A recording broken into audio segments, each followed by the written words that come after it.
All right. Hello, everyone. Welcome back to the Headset Podcast. Today, I have someone cool, someone new, and someone very unique that's going to be chatting with us today.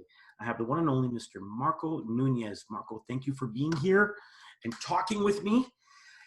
You bring something so cool, so new and diverse into our world. You bring 20 years of professional sports working as an athletic trainer, and 12 of which are with this little team that's kind of good. They were purple and gold, and maybe you could tell me, because I don't know. I really don't know why. But you might be able to tell me.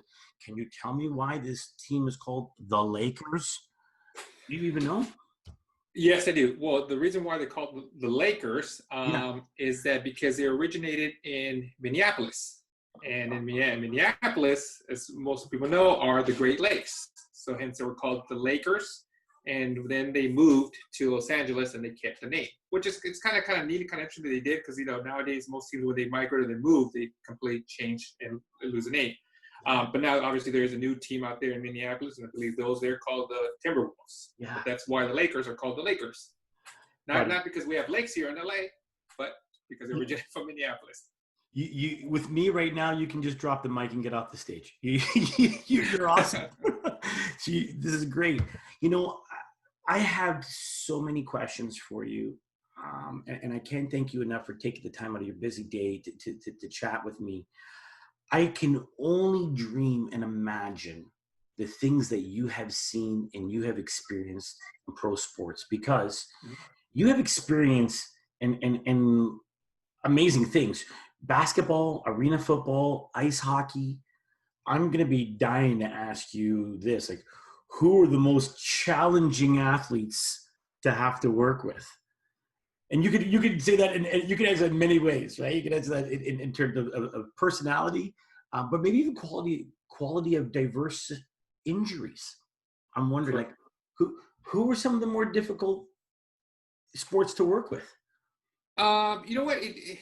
The thing about working with the variety of sports, it's so weird how sometimes the personalities or the cultures within the sports are different. Hockey players are a different beast, so to speak, different area. Then you have arena football, or football players in general are a whole different element. Then you have basketball players, and then you have Major League Baseball players type of thing.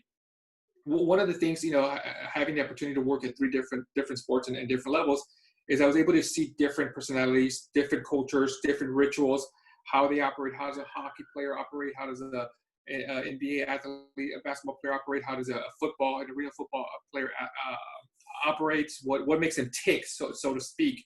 And it's so different. And one of the qualities, or one of the things as far as being an athletic trainer or work, as working in those specific sports, you have to quickly learn that and understand the dynamics.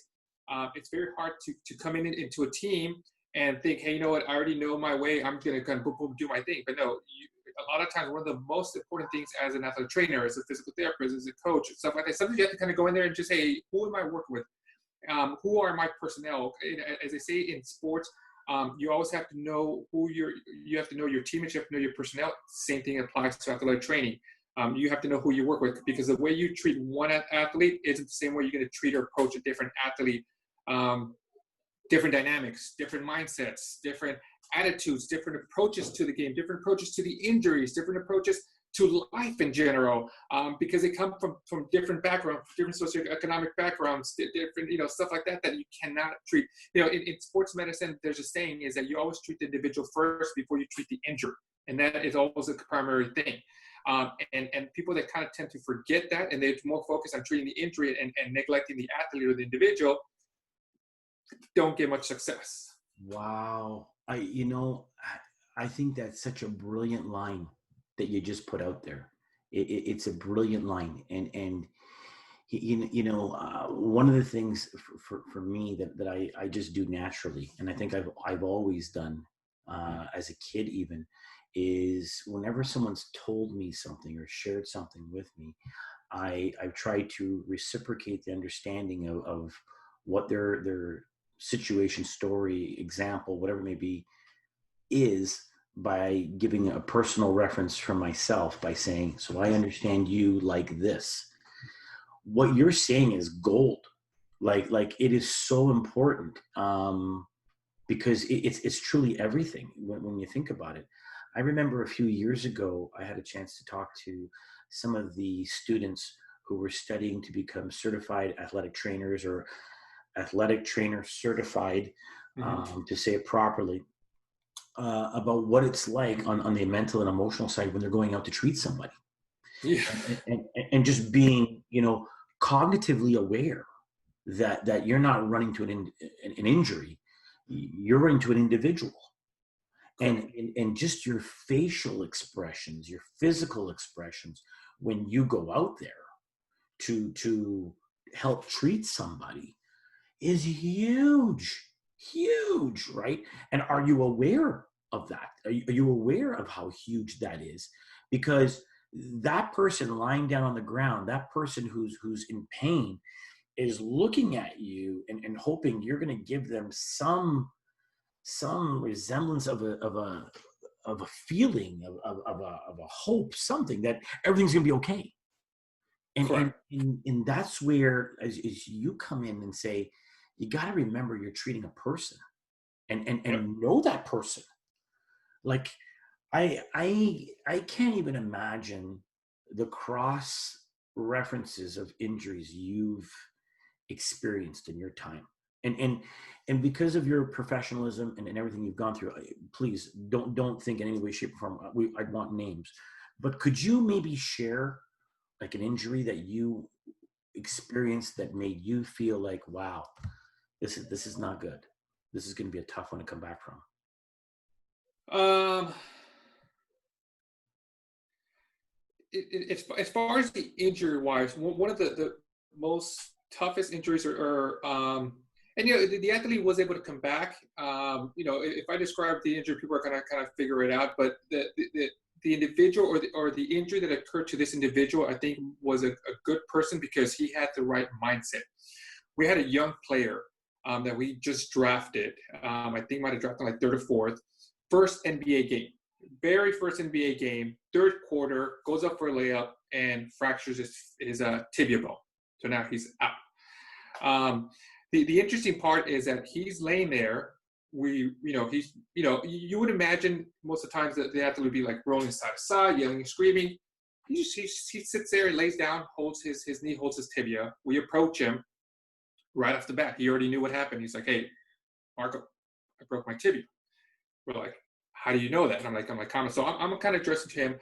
I was assistant athletic trainer at the time. Gary Vee, our head trainer, goes in and goes right to the injury side, goes to the need to look at it, and right away, as he just grabs his tibia, you can feel his bone kind of just shifting type of thing.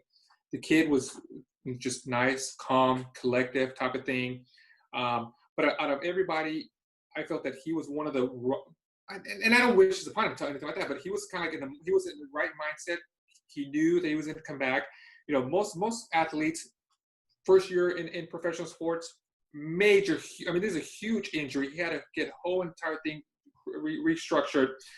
First thoughts, is my career even done? I haven't even completed a single game in my professional career. Am I officially now done? He had the right mindset. I'm sure it went through his mind a lot of times. He would come in for treatments. He did what he needed to do. Now he's, I believe, in his sixth year, unfortunately playing somewhere else with another NBA team, but he's killing it. He's great. He came out great at the end. So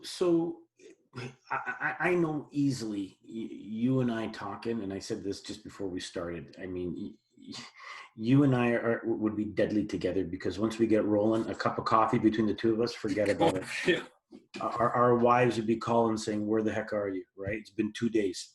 But I think to get things rolling, I want to kind of dial back a little bit and Mhm. ask you, how did you get into this? Like what inspired you to get into this world of training and working with athletes in this world? What was it that said, this is what I want to do?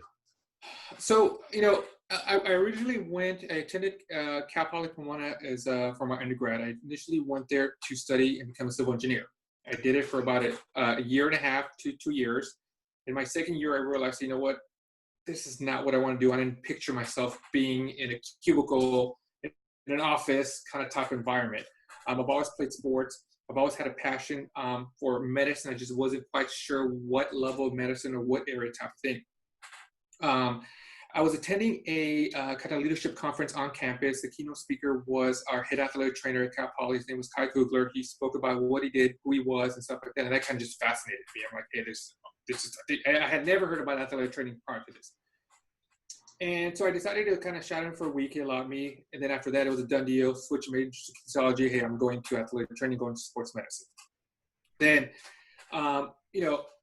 I'm a type A personality, type of individual. You tell me I can't do it, I'm going to go and prove you wrong. So as I'm going through my years in undergrad, all the seniors or the fourth year, fifth year graduates, they're all talking about, hey, working at the professional level is the most difficult thing you could do. It's impossible to get into, blah, blah, blah, this and that, which, to some extent it is.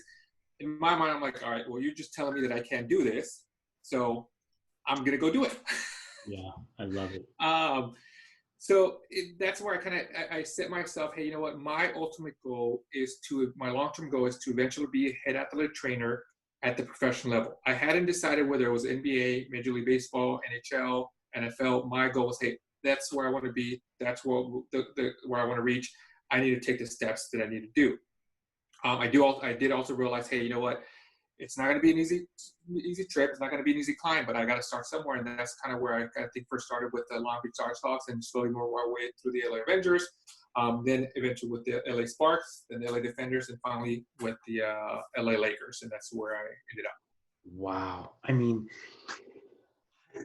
the turn that you do is huge, right? Like, I mean, what I am so admiring of when you share your story is, I think we both would agree that we know so many people who went to school, they got a degree, and now are doing nothing compared to what they studied, right? Like it couldn't be more opposite, right? What they're doing now in the real world compared to what they studied. And I think that in my life, in my little world, you kind of are an albino tiger in that you're one of the few who's actually doing what you studied to do, right?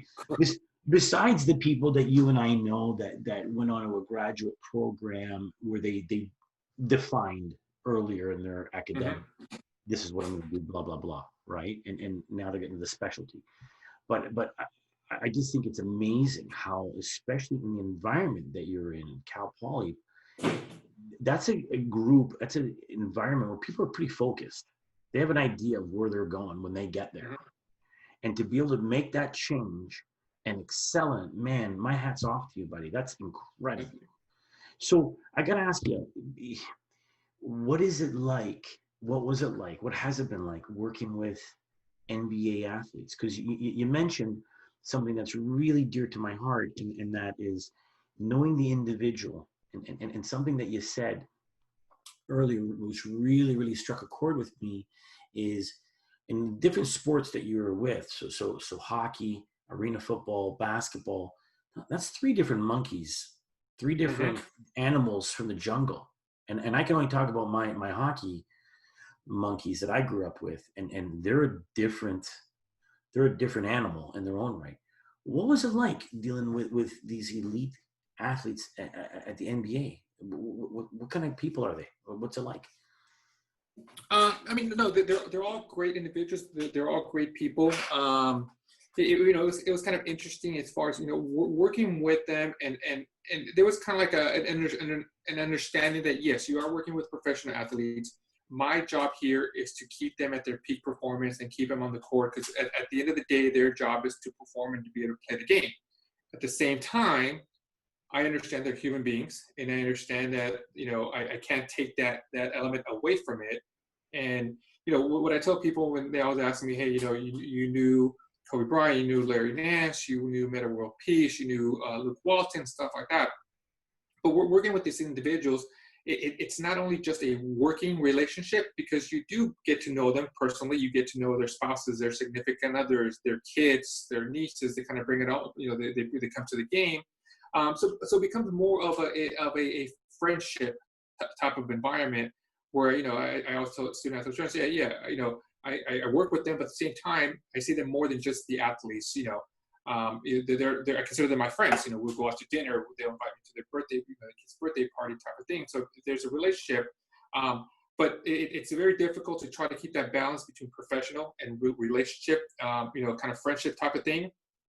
And as an athletic trainer, or the head athletic trainer, sometimes you have to make big decisions, and sometimes that's why you sit at that chair and you have to decide, hey, when a player comes to you, say, what, blah blah blah, because my kid, but yeah, we got to do this, stuff like this. You got to be able to sit there and say, hey, you know what, you got to separate that friendship relationship from the business aspect, and it's very difficult how to do that type of thing. When I was first starting out, there was a doctor out of Riverside that mentioned to me that medicine or sports medicine or any type of medicine in general, there's two elements to it. There's the science behind it and the art. The science, you go to school, you learn, you study, you get certifications, licenses, blah, blah, it's easy to learn. The art of how to perform it is the most difficult part to do, because there are no books out there. There is no degree you can get out there to teach you. A lot of times you learn it as you go along. You will make mistakes. I've made plenty of mistakes in the process, as long as you learn from it. But the art is one of the key elements you have to learn how to be able to manage. It's amazing what you say. I have a dear friend of mine that came into my life, and he set a record. He was the athletic trainer for a Major League Baseball team for a little over 25 years. And his record was being in this one team for over 25 years. And you touched on something which is so difficult that you are forced to deal with as part of your job, and that's making those medical assessments. Mm-hmm. Guys. And one of the things that he would share with me a lot was those tough scenarios of, like you said, 1 minute we're buddy in the training room and we're working together as a team, but then 2 seconds later, your professional opinion, your professional status is put into call when the powers that be at the higher level come in and say, so where are we at with this person? Right. And that's got to be so difficult. He shared with me stories of guys he knew that were coming to the end of their career, and somehow or another they got lucky to maybe have another shot, and they would end up at his doorstep, right? The team would say, hey, we're looking at so-and-so, right? We want you to give a diagnosis of where's his shoulder, where's his knee, right? And I can't even imagine how difficult that must be. And you must have been in scenarios like that, I'm sure, dozens of times. Oh yeah, it's very common.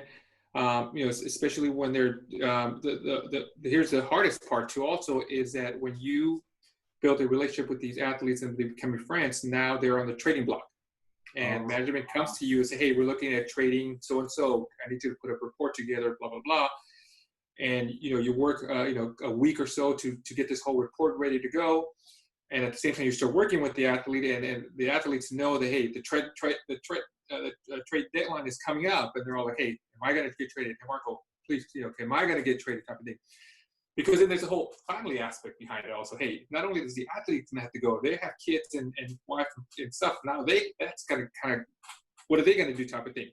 So it's tough, because you're in a position, and as an athletic trainer at that position, you got to be able to balance both and kind of understand, hey, yes, there's a business aspect of it, and sometimes that may trump the friendship aspect. But at the end, how do you incorporate all that into the environment, into your decision making?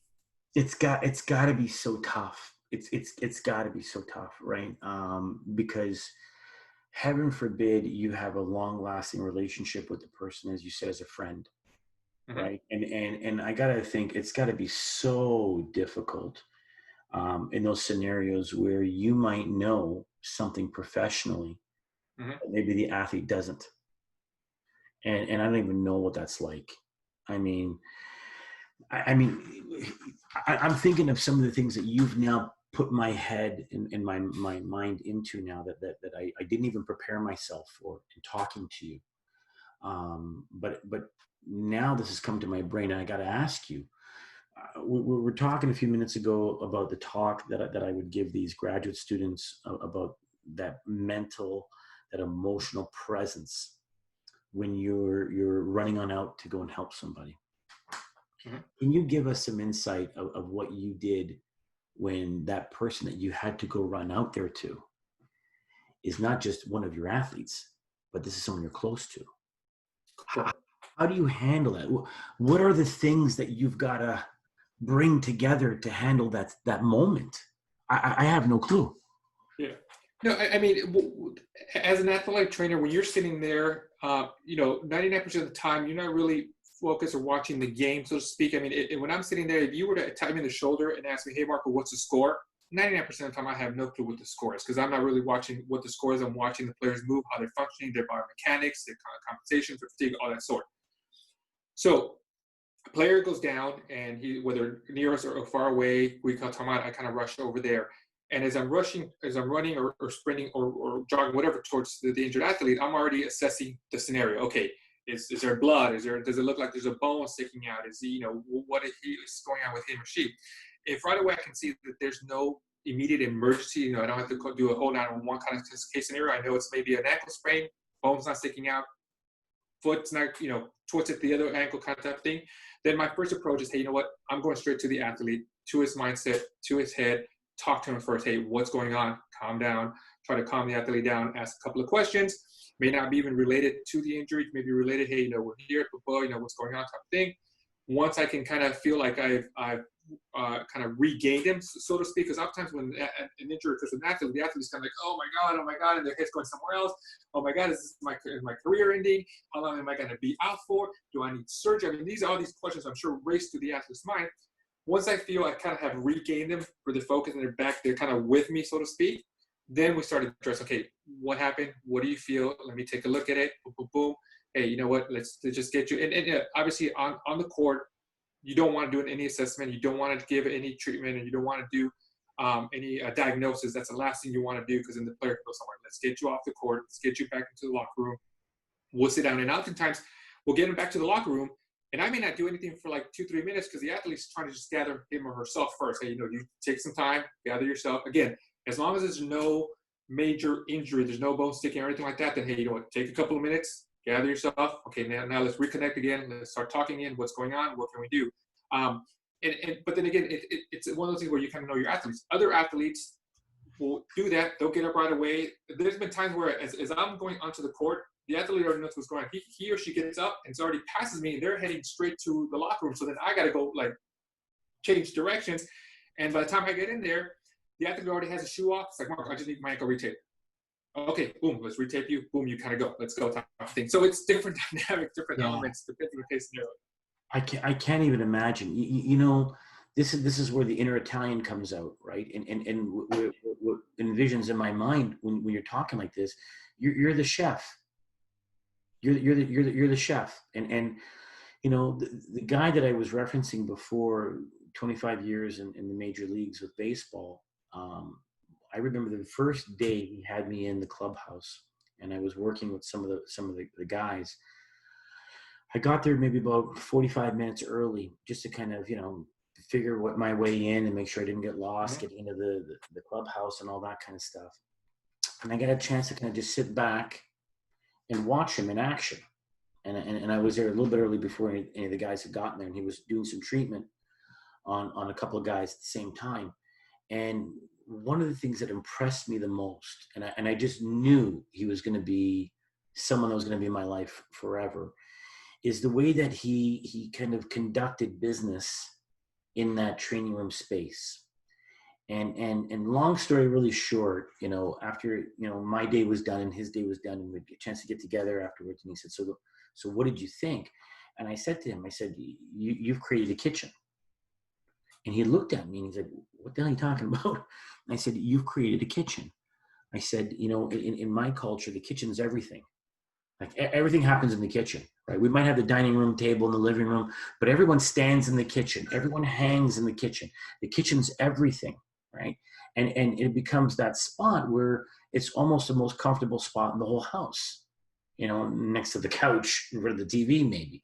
But the kitchen is where it's the heart of the house. It's where all the big decisions are made.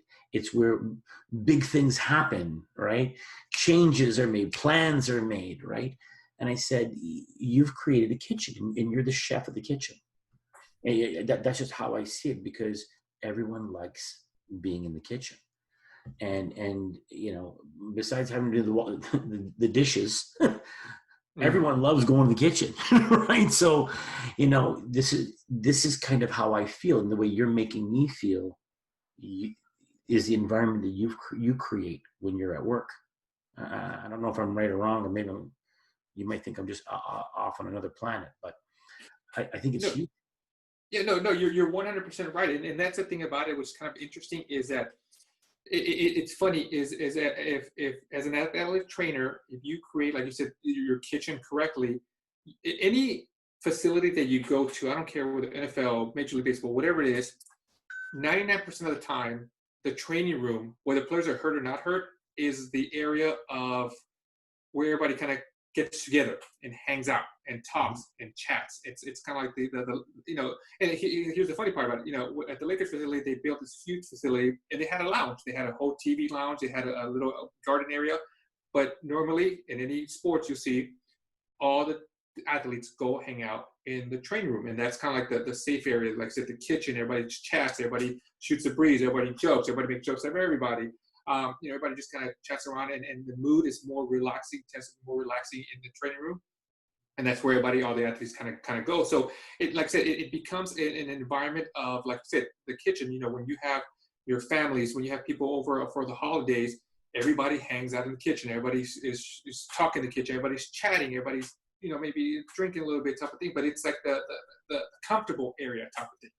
Yeah, totally. And maybe it's a Euro thing. I don't know, but there's just something warm about the kitchen, right? You just love to hang around, even if you can't find a chair. It's all good. You lean on the couch. You're just standing there, right? It's all good. It really is. And in my experience, the people who create that atmosphere, they're the best. They're the best because the guys feel comfortable, the athletes feel comfortable. It's an open environment, and it's just, I don't know. There's something about it. Maybe it's just the way that it looks, feels, smells, tastes, and that's the flavors I like. But the people who do what you do like that, they're the best. You've mentioned this keyword a lot, and it fits right into headset sports and what we're all about, and we're all about helping athletes get focused, get centered, helping them perform at their best, but more importantly, we talk about creating a recipe, since we're on that topic, a recipe for success. And the one thing that we do with our program, to kind of promote a little, is we figure out, with the athletes' help, what they need that best tastes and feels good to them, and B, we figure out from their input some of the things that we need to add to and address and move onward throughout the season. And that's what we call it. So like a live program, just like someone putting in an order. I'd like it spicy, I'd like it medium, I'd like it hot, cold, whatever it may be. And I guess with all of this, we're trying to chime in and develop a mindset for that athlete on how he or she can mentally prepare, emotionally prepare before every time they play. So we can eliminate the guessing and give them more power and control of their game, per se.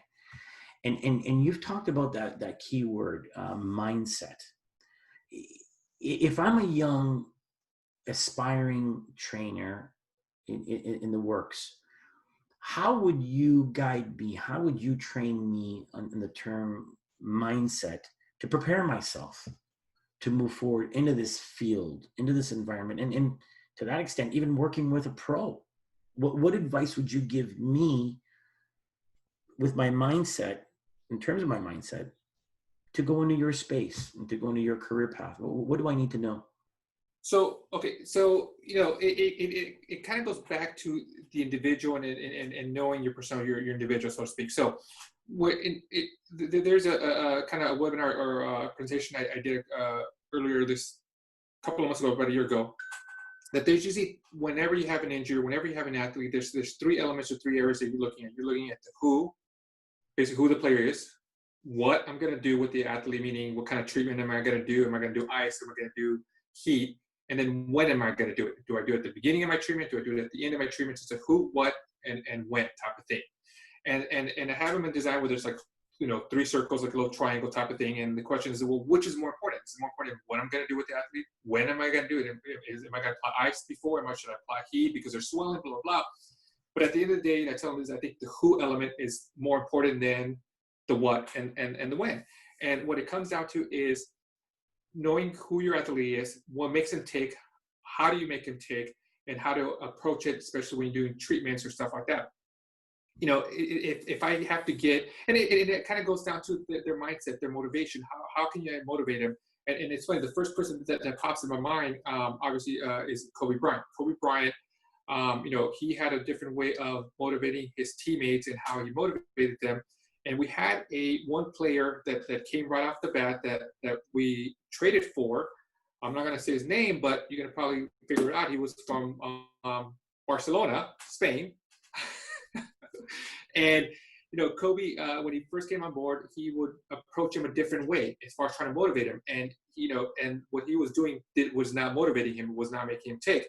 So Kobe had to kind of quickly figure out, okay, well, as a captain of the team and as a leader, he quickly figured, okay, well, that's not help me motivating him. His mindset's somewhere else, different than I need to be. I need to help him in that part. And he was able to adapt and change to him. So as an athlete, like the way he did as an athletic trainer, you do the same thing as far as trying to figure out what makes it take, what's going to make it motivate him.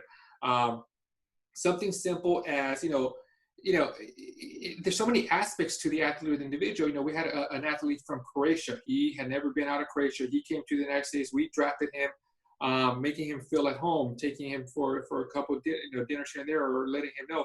It got to the point that I went as far as trying to learn Croatian myself, so he can have somebody to communicate with, or at least feel kind of welcome type of thing.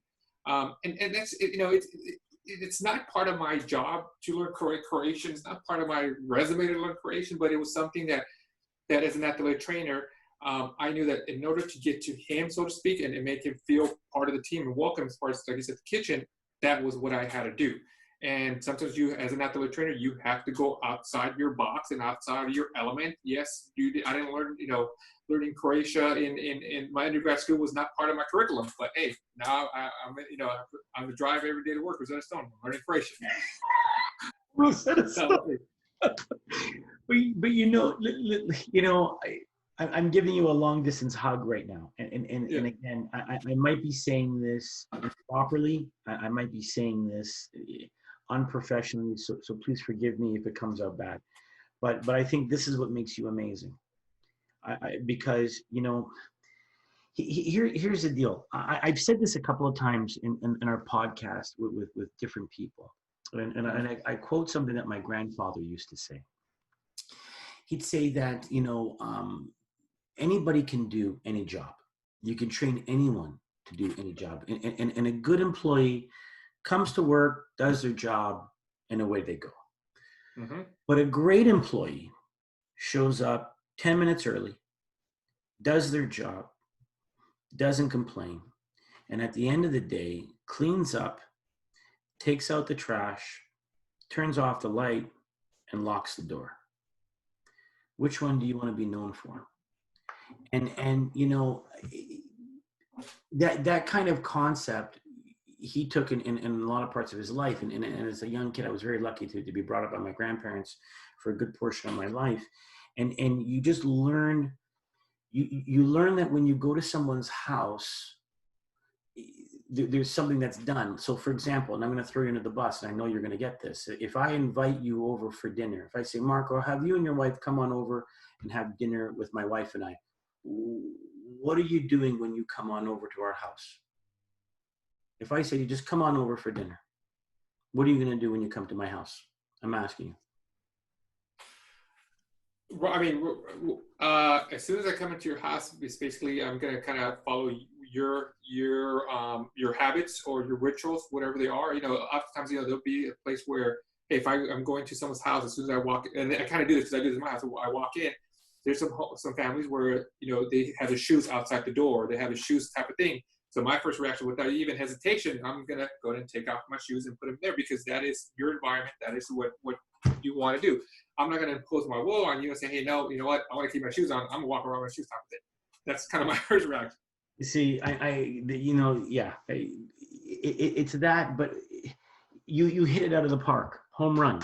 It's also the mindset that if you invite me over for dinner, I'm going to ask you, is it red wine or white wine? And you're going to tell me, no, just come for dinner. But you're going to know, no matter what you tell me, no, I'm bringing you something, right? Like, do you know enough to do that? Do you know, which is identical to taking your shoes off or keeping them on? Do you know enough to even look for that, right? You taking the time to go out and get Rosetta Stone and learn Croatian so you could make that person feel comfortable in their new environment, their new home. When you say we do everything to support our athletes, this is knowing to take your shoes off.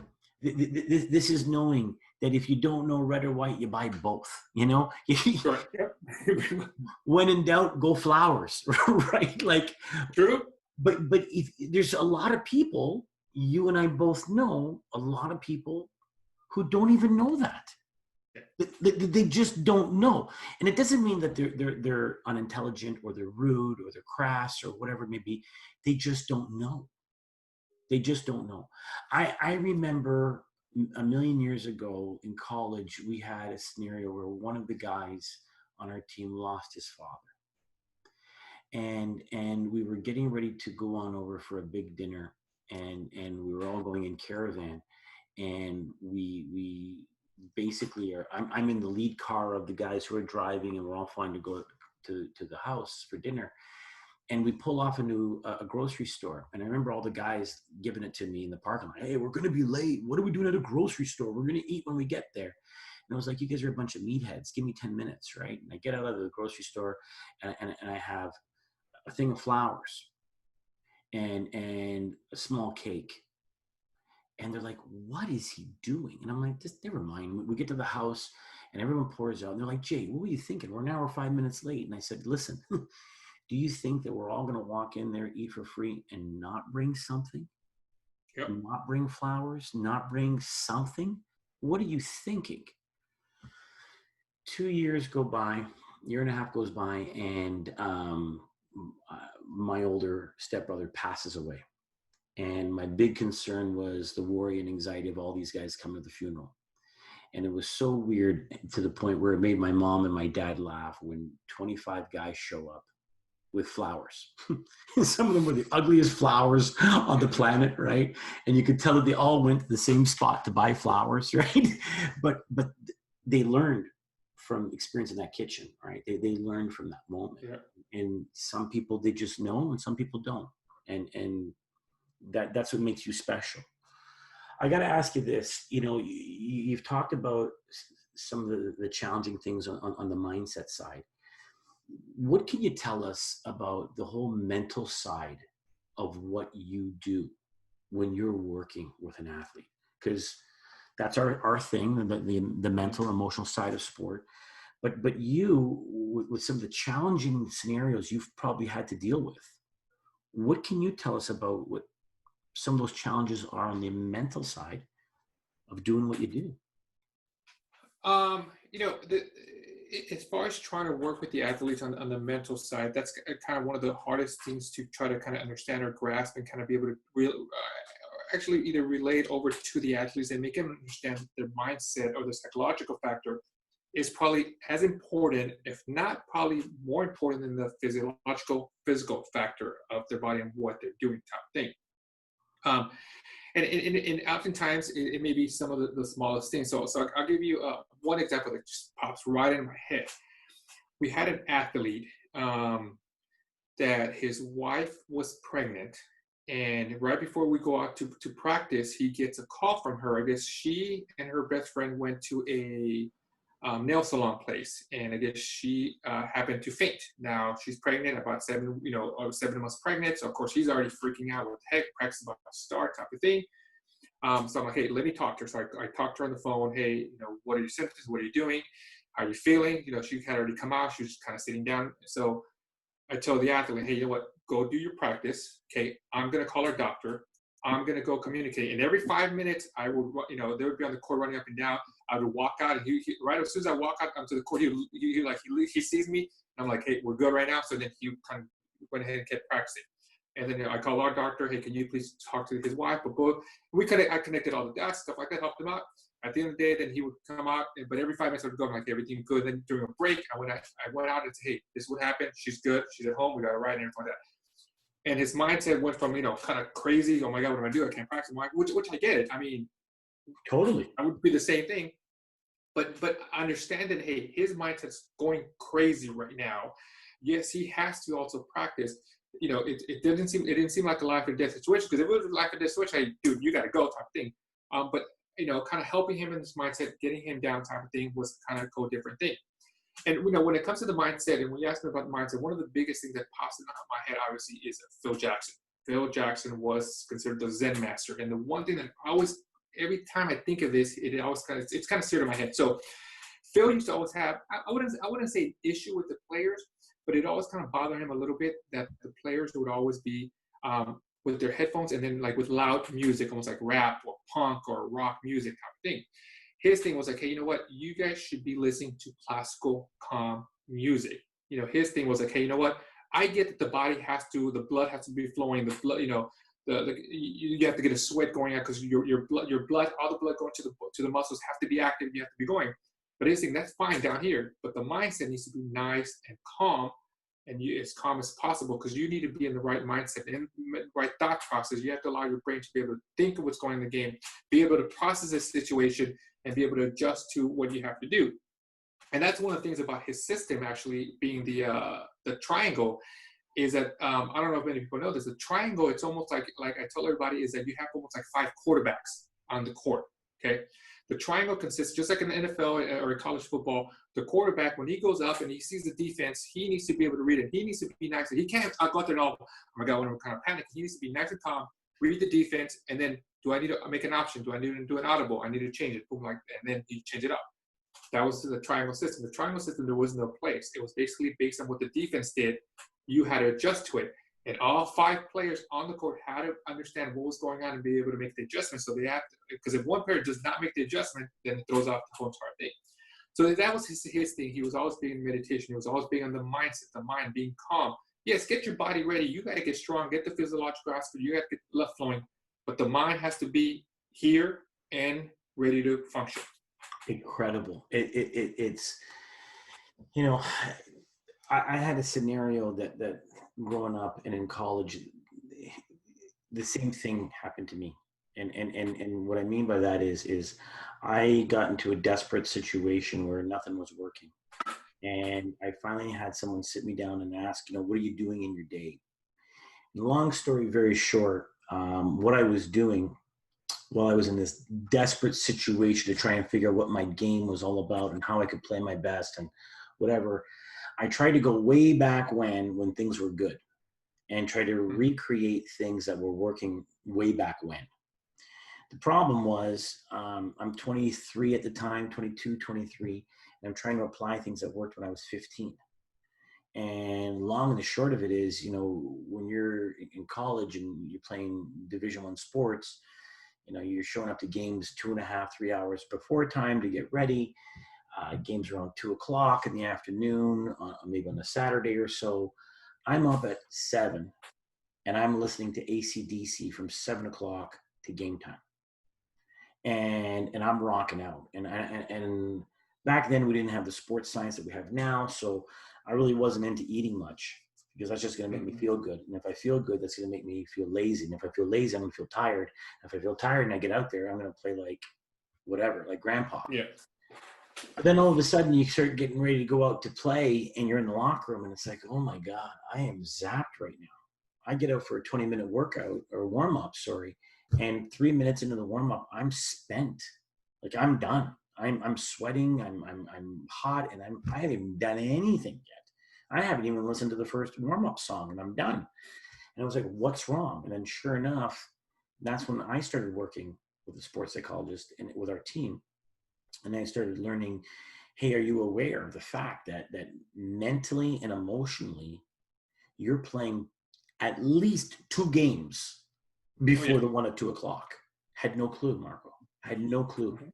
And I started having to be the guy that on the bus, I had to listen to the quiet, relaxing music on the bus. And then 3 minutes before game time, let's rock and roll, let's get it going, right? But no one had explained that science to me. No one had explained that, hey, do you know this is what you're doing, right? And oh my God, what a game changer that was for me. Huge, huge. So I got to ask you this here. Memorable moments? Got to ask you this one with all the things that you've gone through. I'm curious to ask you this one because you've experienced so much, 12 years with the Leg Show.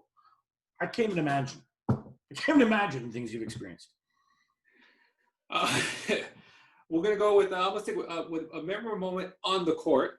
I have to go NBA Finals, Game 7 against the Boston Celtics. Not bad. Can't beat that. Not bad. Yeah, that's I guess you could go. Not too shabby. Sure. So let me throw a curveball at you, right? Because when I throw that meatball, there could be a million ways you answer that, right? But being the consummate pro you are, not surprised. And you don't have to give names because I don't want to put you in a situation. But professionally, do you have a memorable moment that's like a home run for you? That's like a 3-pointer at the buzzer for you, or maybe somebody you helped extremely well and maybe got back to their game. Maybe because that's kind of your 3-pointer at the buzzer. No, 100%. One of the most memorable moments, and I guess more joyful moments for me, had to do nothing with the game itself. It was at a practice. So I had just got hired with the LA Lakers as their assistant athletic trainer. Now, keep in mind, while working with the LA Sparks and working with the LA Defenders, our locker room was right across the hallway from the Lakers. So for the last 2-3 years, I had the opportunity to kind of intern with them, help them during their summer camps, their training camps. So I was kind of around with the athletes even before I kind of came on board with them. And there was one incident where, and it's kind of funny, which I kind of looking back at, I was kind of glad that when I became the head athletic trainer, Luke Walton also became the head coach, is because he was on the court. Well, this is when he was playing. He was on the court and he had a knee issue, and he needed to get taped, and everybody else was kind of everybody was doing their thing. So I run out there and I treat him real quick. I tape him and stuff like that, and words out of his mouth were like, "Hey, you know what?" I said, "Thank you, Marco. I'm really glad you're here with us now." And that kind of gave me a sense of, hey, you know, I do belong here, even though it was my first year. I have something to offer.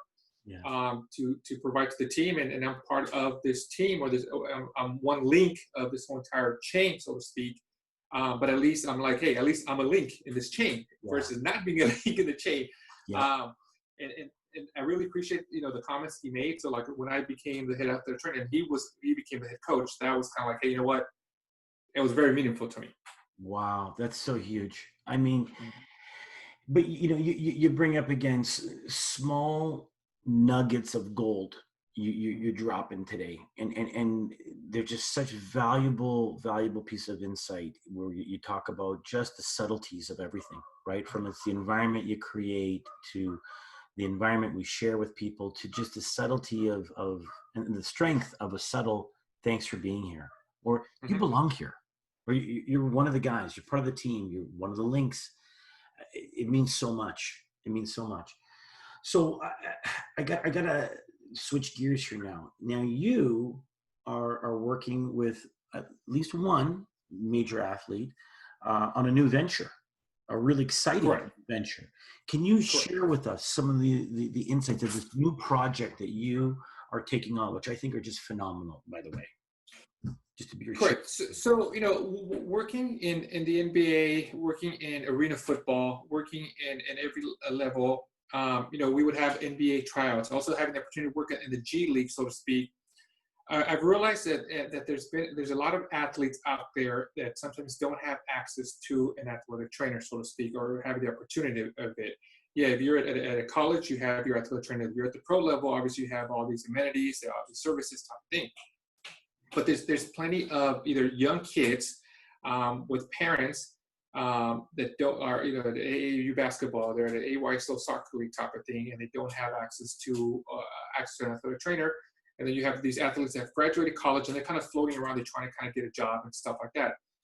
And oftentimes what I discovered is that many of them don't have medical insurance, or if they do have medical insurance, it may be one of those things where, hey, you know what, I go to the doctor because I sprained my ankle. Most of the time the doctor will be like, hey, you know what, stay off it for 3 to 4 weeks and then you'll be fine.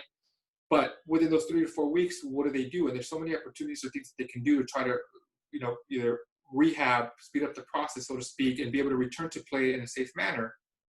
And what I came up with, the reason why is that, being an athletic trainer, knowing a lot of people, I always get calls from parents all the time. Hey, Marco, my kid sprained his ankle. What should he or she be doing? What brace should they be utilizing? And what I've decided to create is a website and an app where it's a one-stop shop for all these parents and all these athletes that are kind of in the floating area, so to speak, that need this access, that need the services, or they need the advice or recommendation. And the one athlete that I was talking to, he was with the Lakers, and then after he left the Lakers, he played overseas. And athletes that have been in the NBA, they still play overseas. Sometimes they'll call me, hey, Marco, I'm in Israel, I'm over here. I sprained my knee. They're saying this. What do you think? Type of thing. So it's more of a resource for all these, both the parents, the young athletes, the older athletes that are trying to find their way. Because at the end of the day, especially if you're an older athlete and you're trying to get a job and you have an issue, you have plantar fasciitis or tendonitis, and you miss a workout or you miss a tryout, that's an interview. That's a job. And, that's an opportunity that you're missing out on, that potentially, hey, if I can get on this team, I make this team, I can be exposed to somebody else. They may see me, I play great now, that'll lead me to something else. There's been so many players that play in the NBA, they go play overseas, they get exposed, and someone they get a job and they come back. And there's scouts everywhere. They're looking for these type of things. So what I'm trying to do is build a one-stop shop where all these individuals, parents, kids, athletes can go and get advice, injury prevention protocols, anything like that they can help them to try to kind of stay in the game, so to speak. What I tell everybody is that even though I'm also a strength and conditioning specialist, or I can help you increase your speed, my goal is not only that, but to try to kind of keep you on the field and help you with anything that I can do. Oh my God. I can't even begin to tell you how valuable what you're creating is going to be. I have way too many teammates that went overseas. Mm-hmm. Injury happened, communication problems, communication issues. Injury happens, and you need second, third opinion. Where do you go for that, right? And heaven forbid you need to try and track somebody down who knows you, who knows your injury, right? Who can provide some sort of not just diagnosis, but prognosis as to what's Mm-hmm. going on and what's going to happen, right? I mean, this is beyond, this is beyond valuable. My grandfather would say that, the two most important people you need to know in life when you buy a home is a plumber and a locksmith, right? So you're providing both. And I think of what you're looking to create here, and wow, it's almost like, and I haven't even said this to you in the couple conversations we're creating. It's almost like you're creating the passport for success for the athlete. Really is what you're doing, because that passport is everything that allows he or she to go on, pursue their career, and know that they can get access, not back to the country, but access to you, access to the professionals that you have in your world, that can say, wait a minute, no, this injury is something that can easily be rehabbed. This is something that's kind of happened before. We knew this was going to happen. We're not hiding it or whatever, and can easily be rectified, thus allowing that individual to continue his or her career. Correct. Heaven forbid, also saving them from unneeded surgery, false positive, a false Mhm. negative. I mean, oh my God. Now And, I'm brainstorming in front of you right now as yeah. we're talking about this. Oh my Yeah, God.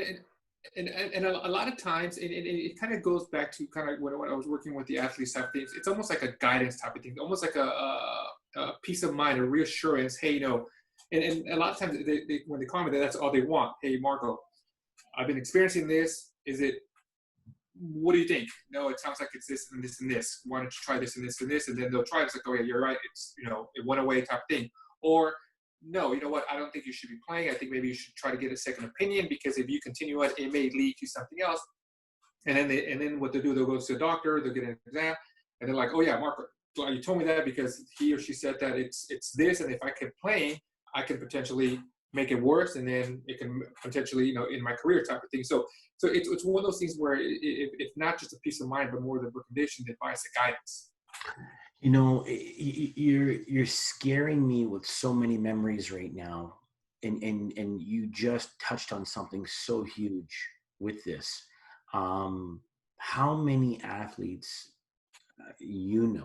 that I couldn't hold a candle to you on this, that have accidentally pushed themselves out of Oh yeah. fear, right? Not and just not knowing, right? The fear of unknowing, right? Mm-hmm. And not realizing where they're at with things. Where, as we all say in our life, at least 800 times, if I only would have known, if I only would Correct. have had a clue, right? If that individual could at least be empowered with, again, and I'm just making this up, that passport to you that says, hey, listen, I've got this bump, this lump, this twinge, this whatever, and now have a team that they can go to. I think it's phenomenal. And where I think you're taking this to the 10th power is, we're seeing in sports such as like golf, where they are now creating teams for that individual athlete. It's no longer the individual golfer going out there and he or she having their one person in their life called the caddy that knows their Yeah. ins and outs. You're building a team. You're Correct. building a team that works with you, right? But where I think you come in, and here could be another ooh la la la for you, is and maybe here's the name. It's the Eagle Eye Passport, and I'll tell you where I go with this. About 4.5, 5 years ago, one of the biggest thrills in my life is I got a chance to spend 2 days in the training environment with the team that's never lost, and that's the Navy SEALs. And on the first day, I got to do something that was like mind blowing. And when we see each other, I'll show you my proof when we see each other. And we went to this special place where one of the teams was training with artillery shooting.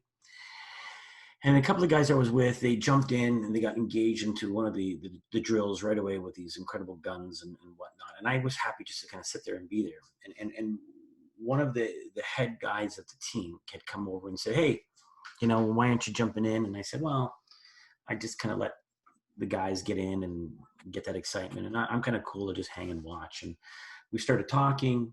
More guys started coming around. Before you know it, there's similarities between myself and about 5 of these guys. And one of them says, hey, do you want to try the Big Daddy? Right? I'm like, Big Daddy. And it was right around then that amazing movie American Sniper had come out. And the guys are like, come with us. Right? You're going to try something, right? So they take me to this other side of the training atmosphere, the training field. And there's like this little hut. And they're like, you're going to get a chance to try the Big Daddy. And here is the big 50 caliber gun, like the one in the movie. And the movie does it no justice. Like, that thing is a beast. You need about 12 pygmies to carry that thing. I mean, the men that carry that, you have no idea how strong they must be to schlep that thing around. And so I get down and they're trying to teach me how to shoot. And they're like, have you ever shot a gun before? I'm like, yeah, I've been to Fun Station. And, the closest I've ever come is I beat a 5-year-old girl in the water pistol game to make my pony get over, right? I've done nothing. So all of a sudden they're teaching me things, and they're teaching me about the refraction and, don't look too close or you're going to cut yourself open for 5 stitches right above your eye, all this stuff, right? and I hit like dust bunnies because I'm having a hard time after the first 5 or 6 shots. I can't focus on looking through the 2 scopes. You got to look through 2 scopes to make this thing work, right? And I'm nervous. I got all these guys watching me. They're the best of the best on the planet. A little bit of pressure to not look like an idiot. Long story short, on my like 13th shot, I hit the target, right? And these guys go nuts. And what ends up happening is there's a guy who's sitting right beside me the whole time. And he's telling me a little bit higher, a little left, a little bit lower, right about there, let it go, whatever. And boom, I hit this target, and I'm just jumping up and down. The guys are all cheering behind me, and because I'm like losing my mind. And meanwhile, what I've done is I haven't done anything special. I just basically hit a bus that's about like 2 or 3 football fields down. Like it's not like I hit this speck of sand, right? I hit a bus is what I hit, right? And I literally went to the guy afterwards, after I'm hugging them and saying thank you for this experience and whatever. And I said, you know, without you, I never would have done that. Like I would have done that. And one of the guys jumps in and says, well, that's what he does. He's the eagle eye. And I'm like, what? And then that's when they start explaining to me that those guys who are so amazing at what they do, they actually have a teammate that knows them so well and is their eagle eye. And that eagle eye would be Marcco a little bit higher, take to the left, a little bit lower, because they just know you so well. They know what to tell you to help make those adjustments. And that's you. You are going to be that person who knows these athletes so well that in times of need, when they reach out with their passport to you per se, you're going to be able to be their eagle eye and say, hey, listen, a little to the left, a little to the right, you're going to be all right. And this is what we need to do.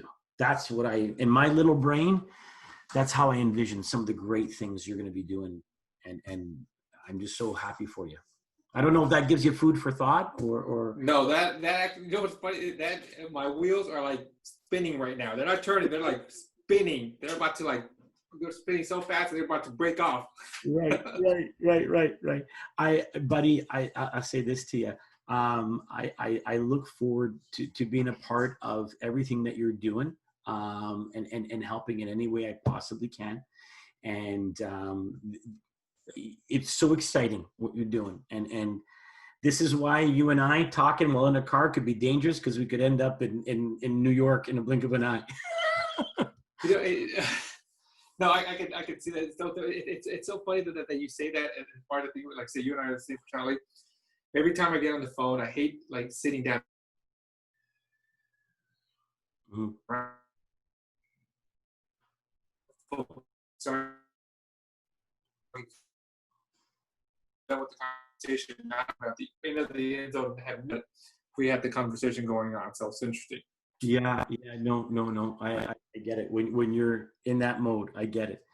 Yeah. Well, listen, I can't thank you enough for taking time out of your busy day. I can't thank you enough for sharing your insights. I mean, you're awesome. And I am so scared for our phone bill as we get together, spend more time together, because it's going to be so much fun working with you and helping out any way we can. So thank you so much, buddy, for taking the time to chat with me today and on the Headset Sports podcast. Thank you. Thank you. Thank you for having me. And like I said, I'm glad you reached out to me, because like you said, as far as what I'm trying to build, what you guys offer, what Headset offers, is just another element to it, or another chain to the link that I'm hoping to provide to these athletes, whether younger or older, whatever it is. And sometimes they just need that support, that chain that kind of holds them together, type of thing. And that's what I'm trying to hopefully supply to them and provide to them. And the more links they have to their chain, the more support stronger it's going to be. The more tools in the toolbox, the better it'll be, right? That's all we are. Yep. Tool in the toolbox. Buddy, thank you again. You're the best. You're the best. Thank you for having me.